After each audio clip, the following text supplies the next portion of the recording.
Hello everyone, it's Will from Walter and Bricks, and in today's review we're going to be looking at the LEGO Star Wars set 75414, the Force Burner Snowspeeder. This set includes 349 pieces, retails in the UK for $44.99, in Europe $49.99, and in the US $54.99. It is from the Rebuild the Galaxy Pieces of the Past series, and in this review there will be no spoilers as the series has only recently just come out and I'm just covering this set now. So let's start by looking at the minifigs, and then we'll look at all the builds in the set. And here is our first figure. This is the brand new Sig Greebling, and he does come with his lightsaber, and he is in his sort of Jedi fatigues. He does have a nice green scarf. It looks a little bit darker on the camera, but if I tilt it back, you can sort of see that it is more of a green color as opposed to dark. Excuse me. He does have the same hairpiece as before, but new face prints, and it's quite cool to see an orange lightsaber in a LEGO set. If we turn him around, you can see that he does have some back detailing, a bit easier to see there. And if you remove the hairpiece, he does have an alternate face, more of a concerned look. That's a pretty good look, and I'll just frame it up with the hair so you can kind of see. There is no arm printing, so he is pretty basic, but I think it's a pretty good minifigure, and I think even if you don't want to use him as Sig Greebling, you can just use the sort of torso for a Jedi, because it works as just a generic Jedi torso as well. So that's him, and let's move on to the next figure. And here is the next figure of the set. It is Darth Dev, or Darth Devastator, or just Dev Greebling. This is a brand new version. He does have this sort of jacket with like some armor plating sort of motif going on. One arm is sleeveless, and then removing around the side, he does have some arm printing, which looks really nice. I do like that. Back again, and I gotta be honest, his new look does remind me of Starkiller quite a bit, especially with the sort of sleeveless look and the red lights. On the other side, he has a less sort of evil face, I guess. And I'll just put the hair on just to sort of frame that up. It's a sort of, that could be definitely used more for like if you wanted a just to make a normal Dev figure as opposed to Darth Dev. But moving him back around, and I will just show off that definitely this is a really nice figure for him. He's definitely got the more aggressive face, even got the bags under his eyes on this side as opposed to the other side. But that's Darth Dev. Now let's move on to the next figure. And here is the third and final figure from this set. This is Solitus, who is, I think, the main bad of the series. Well, I've watched the series now, but I won't spoil it for anyone. He does have these purple lightsabers, two of them, and they're connected to the bomb by a chain. So they're sort of like a nunchuck lightsaber sort of thing. I will remove those in a sec, but just to show you his torso better, and I will also remove his hood.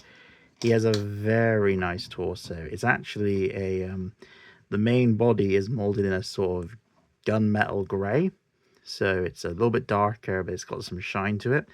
And then he's got these sort of robes, and you can actually see that it's got sort of some like detailing, very similar to the Keller and Beck minifigure, where he had like very fine detailing on the robes. So really top quality torso, and I could see people using this for other things other than, you know, this character.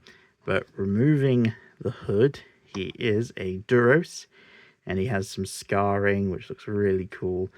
I think you could even just use this sort of head just for like a bounty hunter or like a Duros mercenary if you wanted to, so you don't just have to use it for him, but it's a really good head. And then moving around the back, you do have his cape, but we'll just lift that up. He doesn't have an alternate face, so you can have him hoodless if you want, but he does have some sort of finer detailing, just sort of like some line detailing for his robes.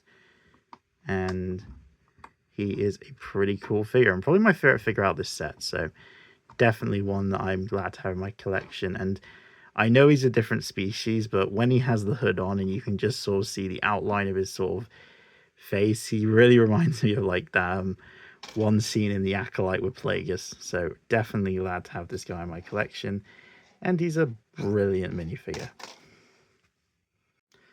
So the first build in the set is this little Stap Speeder, and it is different from some of the more recent Staps we've been getting from LEGO because this one is designed for minifigures, whereas the other ones are designed for battle droids.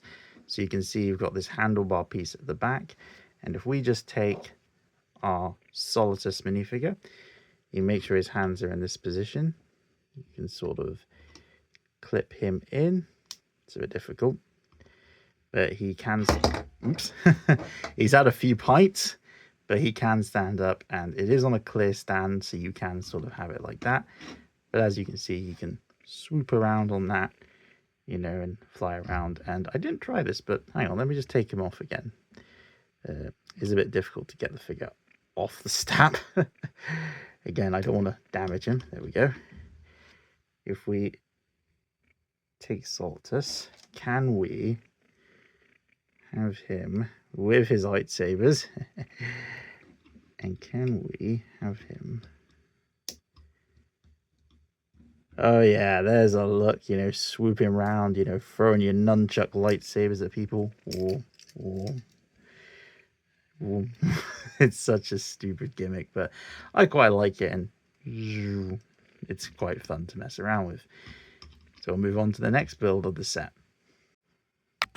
If it wants to focus, the next build is this little speeder, and it does follow the same color scheme as the actual Force Burner Snowspeeder, and there's a reason for that, but we'll look into that in a sec. It does use some stickers here and here, but it's a very simple build, but I think it works well. And what you do is you can take Dev or Sig, but the instructions mostly show Dev, and you want to turn his hands, and you can obviously equip him with his lightsaber if you wanted,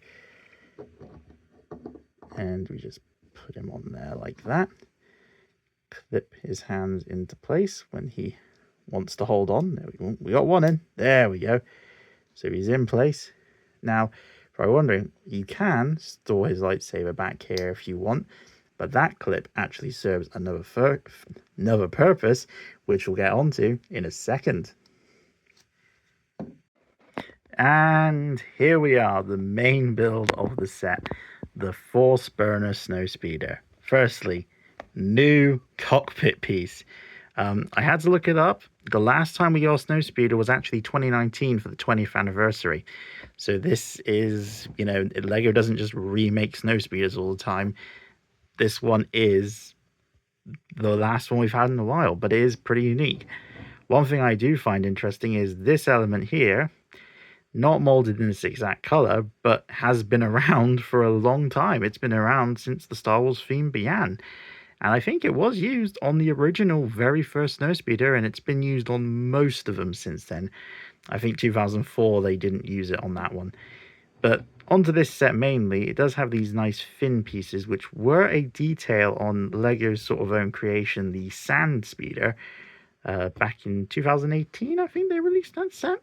But there are a lot of stickers on this set, so if you don't like stickers, you're not probably going to like this set. Again, best technique I've always used is the brick separator technique. But moving on around, we'll just have a quick look because I want to show off something first. We will come back to some of this, but this is just a sort of 360. You will notice this empty space, and I'll explain what that's for in a second, but it's a very sort of empty space. But moving on around, you have these sort of flap details here. Oops. When they don't break off, they have always been like that, Snowspeeders, but you can't open them up and, you know, pretend they're like air brakes. I think that's what they are in canon anyway. But yeah, there's 4 stickers in total for the sort of flame details on either of these sort of fins. So 2 on each. Sticker here, sticker there, if I'm pointing right, and a sticker here. And then obviously same stickers on the other side. And then obviously there's 2 prior stickers I mentioned on the other one. So not as bad as something like a Speed Champion set, but still a lot. I do like the overall shaping of this Snowspeeder. I think it looks very nice and very elegant. And I know so many people are going to take that new cockpit piece and use it for Blacktron. It's quite a good piece. You do have to sort of angle it a bit. I found that because of the way that these stick up, you sort of have to sort of pull them a bit forward to get this thing to sit down properly. But if we open the cockpit up, It's a very spacious front cockpit. It's actually probably the most spacious we've had in this sort of Snowspeeder build in a while. So if we take Siegfriedling, give us your lightsaber, mate, and sit you down like that, you can actually sit them upright. In previous Snowspeeders, you actually had to lean them back all the way. Like, this is good. So I think that this new cockpit piece will definitely be reused and hopefully for a standard Snowspeeder in the future. But you will have noticed, well, Will, there's a slight problem here. No tail gunner seat. It's a one-seater or something? No. Take your speeder. And voila. You have a tail gunner and a deployable speeder. And that can just be pushed out. Like, it's very simple. It's only connected by a clip. So all you could do is you could just push on Darth Dev back here. It's held in pretty well, actually. I lie. I thought it does just push out, but no, there is no mechanism. It is just simply pull it out and off he goes. But putting him back in there, now you're wondering, well, where can I store their lightsabers? Well, good news. Lego has thought of that. Underside, stick 2 lightsabers. And one thing I didn't mention when I had it without the speeder in, this will sit comfortably without the bottom speeder in. Like, you can take that out and it will just sit on its wings. But round the back, got some engine detail, and you do have a stud shooter, so that can be angled at many different points. It's got so many different points of articulation, so you really off range of motion. And that is just so I'll just unload it quickly. But take your tile, or red round tile, push it in, and the trigger pops up. And then what you do is, you know, Solidus is chasing you down. Let's see if we can get him. Well, I missed him, so, you know, and that tile has gone somewhere on my floor, so I'll have to pick it up later. But overall, I do like this set. I'll just kind of give my conclusion now, but price-wise, it's overpriced. I actually picked this set up myself on sale. I got it for about, I think I got it for like 37 on Amazon. I can't remember exactly, but I definitely saved a bit of money. Yeah, definitely look for it on sale, especially in regions like the US. This set is ridiculously overpriced in the US. So my advice to anyone, if you want to buy this set, firstly, as a set, as a toy, it's very fun, it's very playable. You know, I can have a lot of fun with this. You know, it's nice to have more Rebuild the Galaxy stuff, but after I've watched the actual series, I definitely want more sets from it with more of those characters. So I hope we get more, because there were some cool things in there.